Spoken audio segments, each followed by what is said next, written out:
words for you: Disney and hormones. And they made a movie. Yes. When I tell you one of the late night scrolls, and I was like, I wonder if Disney ever did anything with menopause or perimenopause. No, but they did for puberty. So Kotex, know it as the pads people, paid Disney to make a 10-minute film back when Disney was having like a bust period and they would take contracts. So they made one, and I'm going to share with you. It's crazy. Now I just need them to do one for perimenopause and menopause and counteract the Women's Health Initiative from 2002. You know, that thing you saw in the New York Times? But anyway, here it is. Disney does puberty.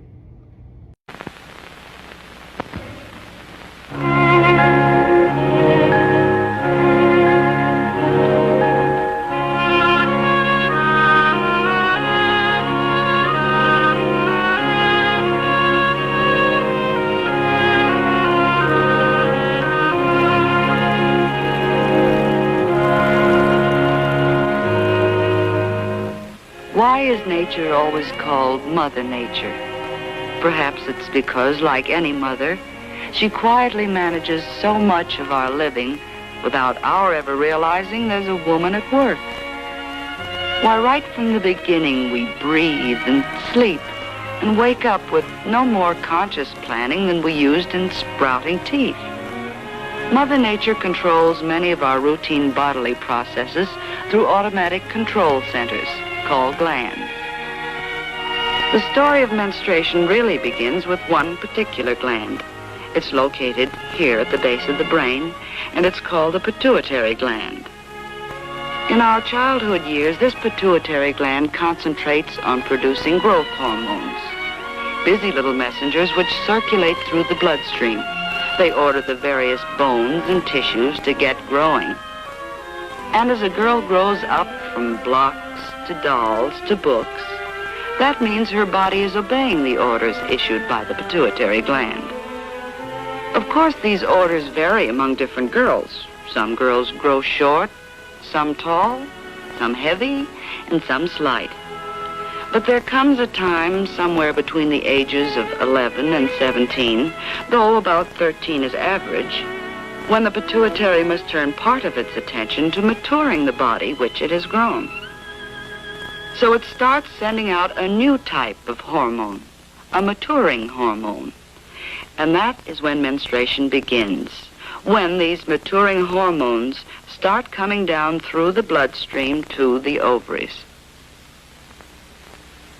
The ovaries themselves are glands about the size of almonds, and locked within each ovary are thousands of eggs. Although these eggs are too small to be seen by the human eye, any one of them has the possibility of someday becoming a human being. Near the ovaries are the fallopian tubes, short canals which lead to the uterus or womb. This hollow pear-shaped organ opens into the vagina, which is part of the birth canal and is the external opening for this whole group of organs. So, as you see, there is a continuous passage from each ovary through the fallopian tubes, uterus, and vagina to the outside of the body. These organs function in a continuous cycle. The pituitary gland starts the process when it sends its maturing hormones down through the bloodstream to the ovaries. Now one of the ovaries passes on an order of its own to the uterus. It tells the cells which make up the lining of the uterus to multiply and fill themselves with watery fluids and blood. This begins to build up a thickened lining of somewhat velvety material. At the same time, an ovary has been maturing an ovum or egg, which is magnified here so that we can see it. About once a month, one of these tiny eggs passes out of the ovary and finds its way into a fallopian tube, where it moves along toward the uterus. If the egg is impregnated, which happens when a woman is going to have a child, the egg will stay within the uterus. Then the thickened lining will provide nourishment for the budding human being through the early days of its development. However, most eggs pass through the fallopian tubes without being fertilized.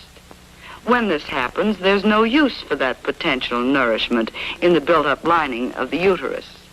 And so, in a few days, it passes from the body. This is the flow which we call menstruation. So, as we see now, menstruation is just one routine step in a normal and natural cycle that is going on continuously within the body. The time between periods is usually about 28 days. However, it may be shorter for some girls and longer for others. The flow itself may last anywhere from 3 days to 7. Yet each of these different schedules may be normal. For just as the pituitary gland orders some girls to grow short, some tall, some heavy, and some slight, so its orders about menstruation may differ widely among normal women. The important thing is that you should be fairly regular within yourself. Of course, a girl may be irregular during the first year or so, but after that, when her system is settled down into a routine, her period should always be about the same number of days apart and last about the same length of time. Try not to throw yourself off schedule by getting overtired, emotionally upset, or catching cold. And if your timing goes seriously wrong, or you're bothered with severe cramps or headaches, you should have a talk with your doctor. Of course, you'll want to keep a personal calendar. Mark the first day of each period and check to see that there are about the same number of days between periods. It's not only a useful record of past performance, but it comes in handy when you have to plan ahead. This calendar appears in an interesting booklet called Very Personally Yours. This booklet has been prepared to enlarge upon what you learn from this brief film. Among other things, the booklet explodes that old taboo against bathing during your period. Not only can you bathe, you should bathe. Because during menstruation, your perspiration glands are working overtime. Just be careful to avoid either very hot water or very cold water. In fact, it's not a good idea at any time to shock yourself. If you're bothered with severe cramps or headaches, you should have a talk with your doctor. Of course, you'll want to keep a personal calendar. Mark the first day of each period and check to see that there are about the same number of days between periods. It's not only a useful record of past performance, but it comes in handy when you have to plan ahead. This calendar appears in an interesting booklet called Very Personally Yours. This booklet has been prepared to enlarge upon what you learn from this brief film. Among other things, the booklet explodes that old taboo against bathing during your period. Not only can you bathe, you should bathe. Because during menstruation, your perspiration glands are working overtime. Just be careful to avoid either very hot water or very cold water.